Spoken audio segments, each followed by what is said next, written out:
আপনার সন্তানকে বলতে হবে, বাবা আশপাশে মানুষের গাড়ি বাড়ি তাদের সম্পদ এগুলোর চমক তোমাকে যেন বিভ্রান্ত না করে।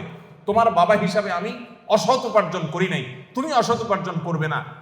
এদেশে কিছু আদর্শবান মানুষের বড় বেশি প্রয়োজন। বড় দুর্ভিক্ষ চলছে প্রতিটা টেবিলে, প্রতিটা অফিসে, প্রতিটা প্রতিষ্ঠানে দুর্নীতিবাজদের এমন মহড়া, এমন মহোৎসব আজ সর্বদা চতুর্দিকে এমন ভাবে প্রতিষ্ঠিত হয়েছে যে গোটা জাতি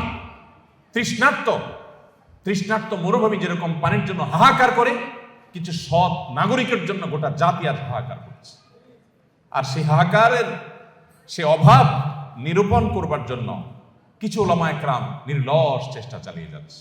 সময় তো অভিভাবকবৃন্দ, আমাদের সন্তানদেরকে মানুষের মতো মানুষ হিসেবে গড়ে তোলবার জন্য প্রথম লক্ষ্য হবে যে তারা ভালো মানুষ হোক।